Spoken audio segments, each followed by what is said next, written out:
Hello students, this is Kalyan and welcome to your own YouTube channel Kalyan teaching centre. আজ আমরা class 5-এর lesson 3-তে যে গল্পটা রয়েছে ফুলমরিস India এর পার্ট 2 নিয়ে আলোচনা করব। পার্ট 1-এর ভিডিওটা তোমরা যদি না দেখে থাকো, আমি ডিসক্রিপশন বক্সে লিঙ্ক দিয়ে দেবো, ওখান থেকে গিয়ে তোমরা পার্ট 1-এর ভিডিওটা দেখে নিও। চলো আজকে ভিডিওটা শুরু করা যাক।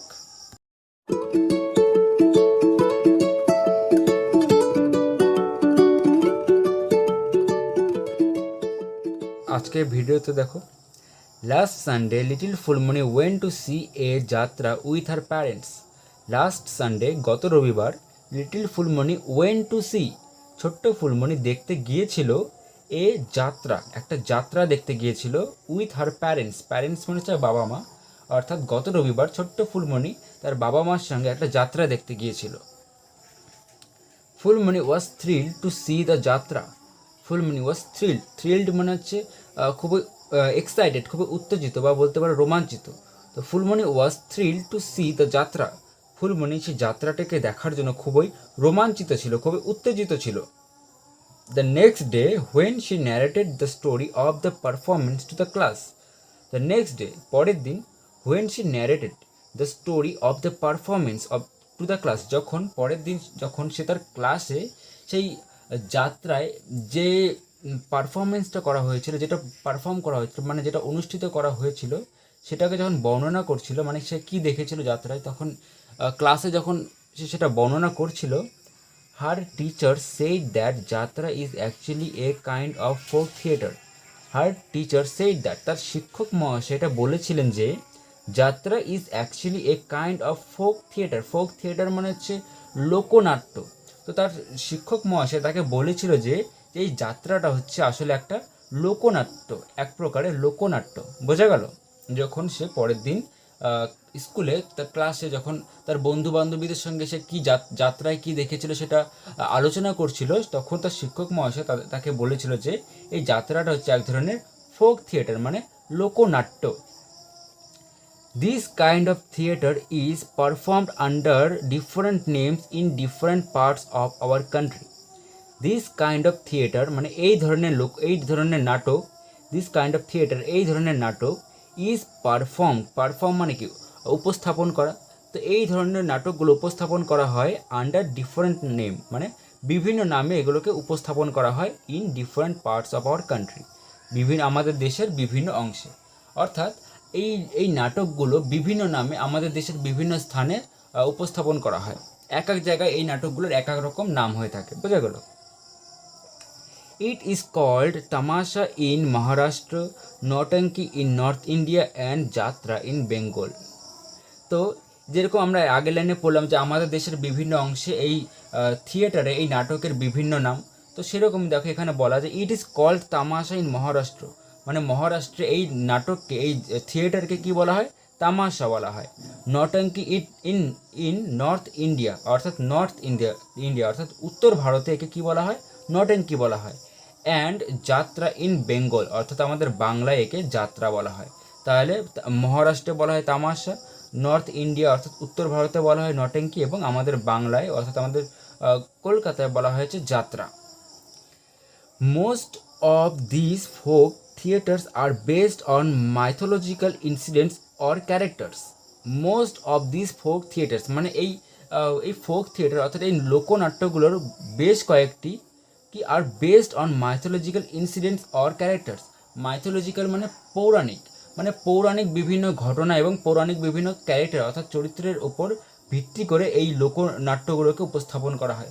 পৌরাণিক কাহিনী বলতে যেরকম ধরো রামায়ণ, মহাভারত বা এই ধরনের ঘটনাকে, ঠিক আছে, তারপরে ধরো হচ্ছে কীভাবে মা দুর্গা কীভাবে রাবণকে বধ করেছিল, এই যে এরকম বিভিন্ন যে ইনসিডেন্টগুলো, এই ধরনের বিভিন্ন যে পৌরাণিক কাহিনীগুলো, এই সমস্ত কাহিনীর ওপর বেস করে, এই সমস্ত কাহিনীর ওপর ভিত্তি করে এই লোকনাট্যগুলোকে উপস্থাপন করা হয়।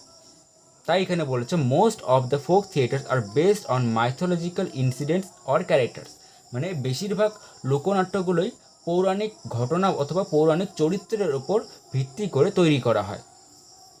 তারপরে দেখো, India has a rich heritage of classical dance. Rich মানে পরিপূর্ণ, আর হেরিটেজ মানে ঐতিহ্য বলতে পারো বা উত্তরাধিকারী সূত্রে পাওয়া কোনো সম্পত্তি। তো তো India has a rich heritage of classical dance. Classical শব্দের অর্থ হচ্ছে শাস্ত্রীয়, আর ডান্স মানে হচ্ছে নৃত্য বা নাচ। তো আমাদের ভারতবর্ষ শাস্ত্রীয় নৃত্যের ঐতিহ্যে ভরপুর। India has a rich heritage of classical dance. ভারতবর্ষ শাস্ত্রীয় নৃত্যের ঐতিহ্যে ভরপুর। রিচ মানে ভরপুর বা পরিপূর্ণ। তা আমাদের ভারতবর্ষে মানে অনেক ধরনের শাস্ত্রীয় নৃত্য আছে। There are many classical dance forms and each deals with some mythological narrative. There are many classical dance forms, মানে অনেক ধরনের শাস্ত্রীয় নৃত্য আছে, যেটা আমি আগেই বললাম। There are many classical dance forms, তো অনেক ধরনের ক্লাসিক্যাল অর্থাৎ শাস্ত্রীয় নৃত্য রয়েছে। And each deals with some mythological narratives. Mythological মানে এখানে কি বললাম, পৌরাণিক, বোঝা গেল। তো এই প্রত্যেকটা আমরা মানে প্রত্যেকটা শাস্ত্রীয় নৃত্য এক একটা পৌরাণিক ঘটনাকে বর্ণনা করে। মানে কোনো শাস্ত্রীয় নৃত্যের দ্বারা ধরো রামায়ণকে বোঝানো হয়, কোনো শাস্ত্রীয় নৃত্যের দ্বারা মহাভারতকে বোঝানো হয়, কোনো শাস্ত্রীয় নৃত্যের দ্বারা কীভাবে মা দুর্গা হচ্ছে অসুরকে বধ করেছিলেন সেটাকে দেখানো হয়, বোঝা গেল। সেটাই বলা হয়েছে যে ইচ মানে কি, প্রত্যেকটি। Each deals with some mythological narrative. Narrative মানে বর্ণনা বা গল্প। তো প্রত্যেকটা শাস্ত্রীয় নৃত্যই একটা আলাদা আলাদা পৌরাণিক ঘটনাকে বর্ণনা করে, বোঝা গেল। প্রত্যেকটা শাস্ত্রীয় নৃত্য, প্রত্যেকটা ক্লাসিক্যাল ডান্স একটা আলাদা আলাদা করে একটা আলাদা আলাদা পৌরাণিক ঘটনাকে বর্ণনা করে। The dancers wear colourful dresses and dance in harmony with music. মানে এই যে শাস্ত্রীয় নৃত্যের যে ডান্সাররা অর্থাৎ নর্তকী যারা নাচ করে, তারা কি করে, দ্য ডান্সার্স ওয়্যার মানে পরিধান করা বা পরা, দে ওয়্যার কালারফুল ড্রেসেস, তারা কালারফুল অর্থাৎ রঙিন পোশাক পরে। ড্রেস মানে পোশাক। তো সেই সমস্ত ডান্সাররা অর্থাৎ নর্তকীরা কী করে, বিভিন্ন রঙিন পোশাক পরে। And dance in harmony. Harmony মানে তাল, ঠিক আছে, তাল মিলিয়ে চলা। তো and dance in harmony with music. Music মানে কি, সঙ্গীত, এবং সঙ্গীতের সঙ্গে তাল মিলিয়ে নাচ করে, ডান্স করে। তো এই যে এই ক্লাসিক্যাল ডান্সের যে ডান্সার রয়েছে, যে যারা নাচ করে, তারা কি করে, তারা বিভিন্ন রঙিন পোশাক পরে। তোমরা এই যে ছবিটা দেখতে পারবে, এখানে দেখো, এটা বিভিন্ন রকমের নানান রঙের পোশাক পরে আছে। তো ঠিক আছে, এটা এখানে বলা হয়েছে যে এই ক্লাসিক্যাল নাচের ডান্সাররা রঙিন পোশাক পরে এবং তারা কি করে, মিউজিক অর্থাৎ সঙ্গীতের সঙ্গে তাল মিলিয়ে নাচ করে, বুঝতে পারলে। ড্রামাটিক্স is an essential part of the Indian classical dance tradition. ড্রামাটিক্স মানে হচ্ছে নাট্যশিল্প। তো ড্রামাটিক্স ইজ অ্যান এসেনশিয়াল মানে হচ্ছে অত্যন্ত জরুরি বা অত্যন্ত প্রয়োজনীয়। তো ড্রামাটিক্স is an essential part of Indian classical dance tradition. ভারতীয় ক্লাসিক্যাল ডান্স অর্থাৎ কি বললাম, শাস্ত্রীয় নৃত্যের একটা খুবই গুরুত্বপূর্ণ অংশ কি, ড্রামাটিক্স অর্থাৎ নাট্যশিল্প, বা বলতে পারো নাট্যশিল্প ভারতীয় শাস্ত্রীয় নৃত্যের একটা অত্যন্ত প্রয়োজনীয়, অত্যন্ত জরুরি একটা পার্ট, একটা অত্যন্ত জরুরি অংশ। নাট্যশিল্প ভারতীয় শাস্ত্রীয় নৃত্যের একটা জরুরি অংশ। তারপরে দেখো, Kathak is a dance of north India, while Bharatanatyam, Mohiniyattam, Kuchipudi and Kathakali are all from south India. এর মানে হলো কথক। এই কথক নৃত্যটা, Kathak is a dance of north India. North India মানে উত্তর ভারত। এই কথক নাচটা উত্তর ভারতে মানে প্রথম উৎপত্তি হয়েছিল, ঠিক আছে। এই কথক নাচটা প্রথম উত্তর ভারতে খুঁজে পাওয়া গিয়েছিল। While Bharatanatyam, Mohiniyattam, Kuchipudi and Kathakali are all from south India. South India মানে দক্ষিণ ভারত। তো এই ভারতনাট্যম, মোহিনীঅট্টম, কুচিপুড়ি, কথাকলি এই নাচগুলো কোথায় দেখতে পাওয়া যায়, এগুলো সাউথ ইন্ডিয়া অর্থাৎ দক্ষিণ ভারতে দেখতে পাওয়া যায়। তাহলে কথক নাচ কোথায় দেখতে পাওয়া যায়, নর্থ ইন্ডিয়ায়। আর এই ভারতনাট্যম, মোহিনীঅট্টম, কুচিপুড়ি আর কথাকলি কোথায় দেখতে পাওয়া যায়, সাউথ ইন্ডিয়ায় অর্থাৎ দক্ষিণ ভারতে। তারপরে দেখো, Manipur and Odissi dance are dance forms of eastern India. তাহলে এই মণিপুর আর ওড়িশি এই যে দুটো নাচ, এই নাচ দুটো কোথায় দেখতে পাওয়া যায়, ইস্টার্ন ইন্ডিয়া অর্থাৎ ভারতের পশ্চিম অংশে, পশ্চিম ভারতে দেখতে পাওয়া যায়। এই মণিপুর, ওড়িশি এগুলো হচ্ছে ভারতের পশ্চিম অংশের নৃত্য। যেরকম হচ্ছে কথক নাচ দেখা যায় উত্তর ভারতে, তারপরে ভারতনাট্যম, মোহিনীঅট্টম, কুচিপুড়ি, কথাকলি এগুলো দেখা যাচ্ছে দক্ষিণ ভারতে। ঠিক সেরকমই মণিপুরি আর ওডিসি, এই যে দু ধরনের নাচ, এই নাচ দুটো দেখা যাচ্ছে ইস্টার্ন ইন্ডিয়া অর্থাৎ পূর্ব ভারতে। Such a wide variety of dance forms cannot be found anywhere else in the world. Such a wide variety মানে এত বিশাল একটা ভ্যারাইটি অর্থাৎ বৈচিত্র্য, নাচের এত বিশাল একটা বৈচিত্র্য পৃথিবীর আর অন্য কোথাও খুঁজে পাওয়া যায় না। ক্যান নট বি ফাউন্ড মানে খুঁজে পাওয়া যায় না, এনিহোয়ার এলস মানে অন্য কোথাও। মানে নাচের যে এত রকমের বিভিন্নতা, এত ধরনের নাচ আমাদের পৃথিবীর আর অন্য কোথাও খুঁজে পাওয়া যায় না। বোঝা গেল? মানে ভারতে যত রকমের নাচ দেখা যায় তত ধরনের নাচ আর পৃথিবীর অন্য কোথাও খুঁজে পাওয়া যায় না। সেটাই এখানে বলা হয়েছে যে such a wide variety of dance forms cannot be found anywhere else in the world. World মানে পৃথিবী। তো পৃথিবীর আর অন্য কোথাও এত ধরনের এত বৈচিত্র্যপূর্ণ নাচ আর দেখা যায় না। তারপরে দেখো, dance and music have always been integral to the Indian culture. Dance and music অর্থাৎ নাচ এবং সঙ্গীত, সেগুলো কি have always been integral. Integral মানে অখণ্ড, ঠিক আছে, অখণ্ড। Integral to Indian culture, culture মানে সংস্কৃতি। তো নাচ এবং সঙ্গীত সেটা হচ্ছে ভারতের সংস্কৃতির একটা অখণ্ড অবিচ্ছেদ্য অংশ। এই যে ডান্স এবং মিউজিক অর্থাৎ নাচ এবং সঙ্গীতটা কি, এটা ভারতের যে সংস্কৃতি, সেই সংস্কৃতির একটা অখণ্ড অংশ। অখণ্ড বলতে যেটাকে কখনো আলাদা করা যায় না। মানে নাচ এবং সঙ্গীতকে ভারতের সংস্কৃতির থেকে কখনোই আলাদা করা যায় না, এটা ভারতের একটা অখণ্ড অংশ। Phulmoni has a sweet voice. Voice মানে কণ্ঠস্বর বা গলার আওয়াজ। Phulmoni has a sweet voice. ফুলমণির কণ্ঠস্বর খুবই মিষ্টি। ফুলমণির গলার আওয়াজ বা কণ্ঠস্বর খুবই সুইট, খুবই মিষ্টি। She believes that she can sing in harmony with musical instruments like sitar, tabla, sarangi, drums and so on.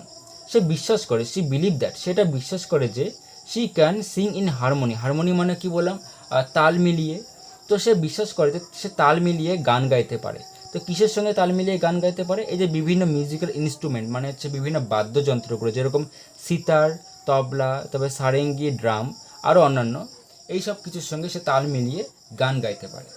Phulmoni বিশ্বাস করে যে সে সিতার, তবলা, সারেঙ্গি, ড্রাম আরও অন্যান্য বাদ্যযন্ত্রের সঙ্গে তাল মিলিয়ে গান গাইতে পারে। বুঝতে পারলে? তারপরে দেখো, Fulmani came to know that the Indian kings and rulers patronized classical music and dance in their courts. মানে Phulmoni came to know that, Phulmoni এটা জানতে পারলো যে the Indian kings and rulers মানে হচ্ছে শাসক, কিং মানে রাজা।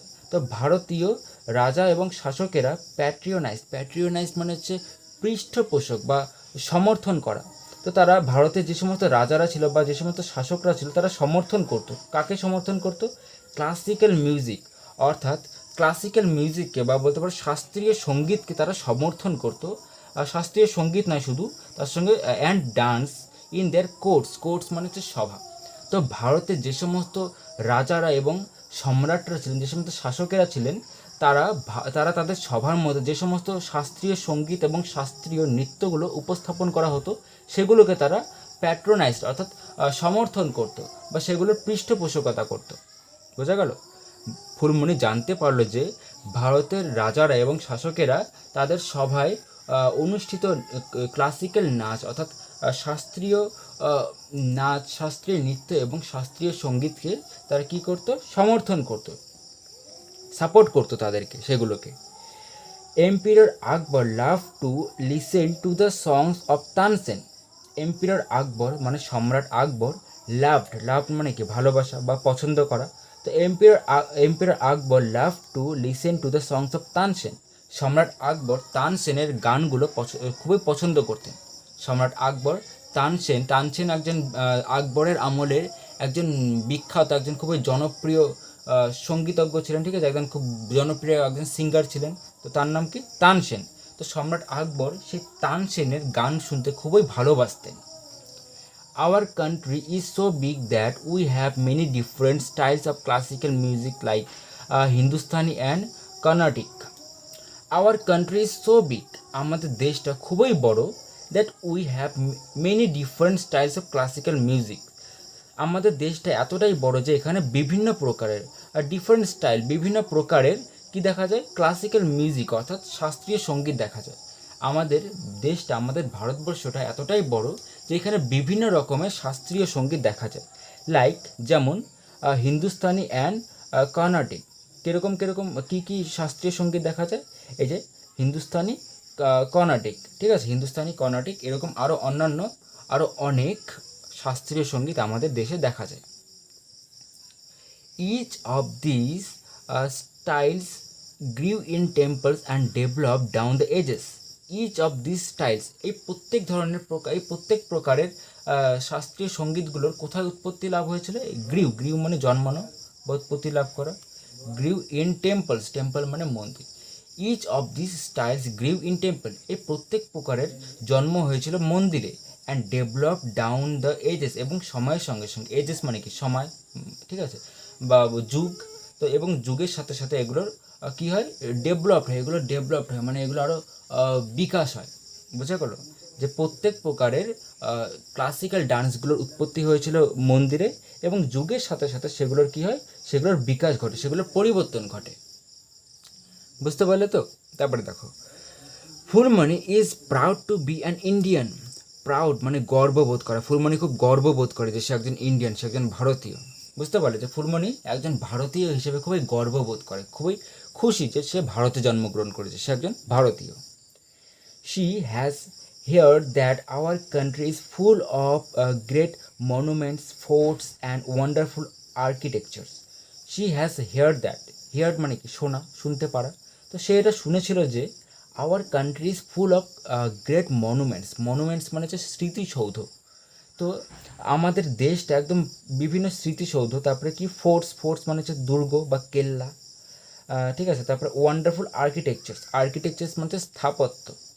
তো ফুলমণি শুনেছিল যে আমাদের দেশটা বিভিন্ন রকমের স্মৃতিসৌধ, দুর্গ এবং বিভিন্ন স্থাপত্যে পরিপূর্ণ। ফুল অফ মানে কি? পরিপূর্ণ। আমাদের দেশ, শি হ্যাজ হিয়ার দ্যাট, সে শুনেছিল যে আওয়ার কান্ট্রি, আমাদের দেশ, ইজ ফুল অফ মানে পরিপূর্ণ, ইজ ফুল অফ পরিপূর্ণ, কিসে পরিপূর্ণ? গ্রেট মনুমেন্টস, বিখ্যাত স্মৃতিসৌধ, ফোর্টস মানে কেল্লা, অ্যান্ড ওয়ান্ডারফুল আর্কিটেকচার্স মানে বিভিন্ন সুন্দর সুন্দর কি বিস্ময়কর স্থাপত্য। ওয়ান্ডারফুল মানে কি? বিস্ময়কর বা আশ্চর্যজনক। ওয়ান্ডারফুল আর্কিটেকচার্স মানে আশ্চর্যজনক জনক স্থাপত্যে আমাদের দেশটা একদম পরিপূর্ণ। মানে আমাদের দেশে বিভিন্ন বিখ্যাত স্মৃতিসৌধ, তারপর বিভিন্ন কেল্লা, বিভিন্ন বিখ্যাত স্থাপত্য দেখা যায়। She has seen the picture of the Taj Mahal. She has seen the picture of Taj Mahal মানে সে তাজমহলের পিকচার মানে কি? ছবি। তো সে তাজমহলের ছবি দেখেছিল। It is one of the 7 wonders of the world. Wonders মানে কি? আশ্চর্য বা বিস্ময়। তো ইট বলতে এই যে তাজমহলের কথা বলা হয়েছে, যে it is one of the 7 wonders of the world, অর্থাৎ পৃথিবীতে যে 7টি আশ্চর্য আছে তার মধ্যে এটি একটি। It is one of the 7 wonders of the world. Wonders বা আশ্চর্য মানে আমাদের পৃথিবীতে 7টা এমন আশ্চর্যজনক নির্মাণ আছে, ঠিক আছে, মানে খুবই আশ্চর্যজনক আর্কিটেকচার আছে। তো তার মধ্যে তাজমহল হচ্ছে একটি। তাই এখানে বলেছে it is one of the seven wonders of the world. বিশ্বের 7টি আশ্চর্যের মধ্যে এটি একটি। এটি বলতে তাজমহলের কথা বলেছে, যে তাজমহল পৃথিবীর মধ্যে, গোটা পৃথিবীতে যে 7টা আশ্চর্য আছে, আশ্চর্যজনক নির্মাণ আছে, তার মধ্যে তাজমহল একটা। The fort at Agra and the Red Fort in Delhi are also worth seeing. The fort of Agra মানে ফোর্ট মানে কি বলেছিলাম? কেল্লা বা দুর্গ। দ্য ফোর্ট অফ আগ্রা মানে আগ্রায় যেই দুর্গটা রয়েছে, আগ্রার দুর্গ, and the fort of the Delhi এবং রেড ফোর্ট অফ দিল্লি এবং দিল্লির যে লাল কেল্লা আর অলসো ওর্থ সিং মানে আগ্রার কেল্লা এবং দিল্লির লাল কেল্লাটা একদম এই দুটো কি? আর অলসো ওর্থ সিং মানে দেখার মতো জিনিস। আগ্রার কেল্লা এবং দিল্লির লাল কেল্লা দেখার মতো জিনিস। The huge gateway or Buland Darwaza built by Emperor Akbar at Fatehpur Sikri is also among the monuments that Fulmani wished to see.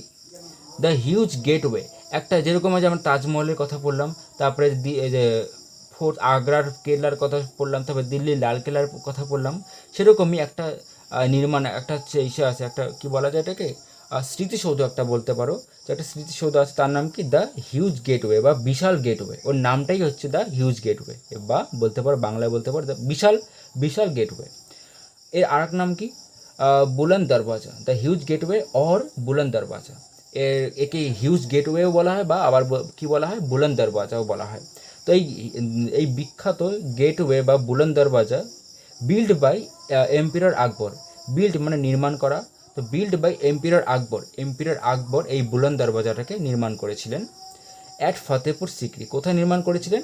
Fatehpur Sikri নামে একটা জায়গায় সম্রাট আকবর এই দ্য হিউজ গেটওয়ে বা বুলন্দ দরওয়াজাটিকে নির্মাণ করেছিলেন। তো ইজ অলসো অ্যামং মানে কি মধ্যে, is also among the monuments that Phulmoni wish to see. এর মানে হলো যে এই দ্য হিউজ গেটওয়ে বা বুলন্দ দরওয়াজা যেটা সম্রাট আকবর নির্মাণ করেছিলেন, সেটা সেই সমস্ত মনুমেন্টসগুলোর মধ্যে একটা বা সেই সমস্ত স্মৃতিসৌধগুলোর মধ্যে একটা, যেই স্মৃতিসৌধগুলো ফুলমনি দেখতে চেয়েছে। মানে ফুলমনি যে সমস্ত স্মৃতিসৌধগুলো দেখতে চায় তার মধ্যে এই বুলন্দ দরওয়াজাও আছে, বোঝা গেল? ফুলমনি এই বুলন্দ দরওয়াজাটাকেও দেখতে চায়।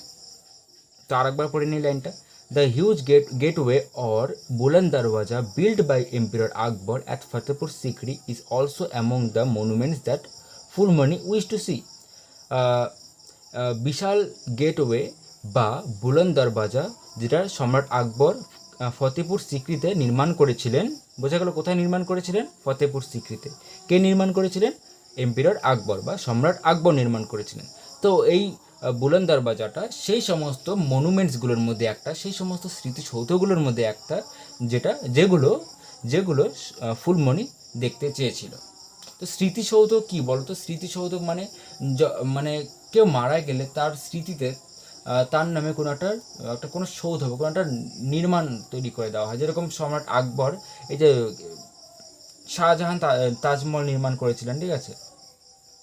শাহজাহান তাজমহল নির্মাণ করেছিলেন, তার বেগম তার স্ত্রী যখন মারা যায় তার স্ত্রীর স্মৃতিতে সে তার স্ত্রীর কবরের উপর এই তাজমহল নির্মাণ করেছিলেন, বোঝা গেল? মানে তার স্ত্রীর স্মৃতিতে এই তাজমহল নির্মাণ করেছিলেন, তাই একে স্মৃতিসৌধ বলা হয়। স্মৃতিসৌধ তাহলে বুঝতে পারলে যে কেউ মারা গেলে তার স্মৃতিতে যে সমস্ত জিনিসগুলো তৈরি করা হয় সেটাকেই স্মৃতিসৌধ বলা হয়। যেরকম কলকাতা আছে বিদ্যাসাগর সেতু, রবীন্দ্রনাথ সেতু, তো এগুলা কি এই বিদ্যাসাগরের স্মৃতিতে সেতুটা তৈরি করা হয়েছে, তাই ওটাকে বিদ্যাসাগর সেতু বলা হয়। তারপরে রবীন্দ্রনাথ ঠাকুরের নামে ওই রবীন্দ্রনাথ সেতু তৈরি করা হয়েছে, যেটাকে আমরা হাওড়া ব্রিজ বলে জানি,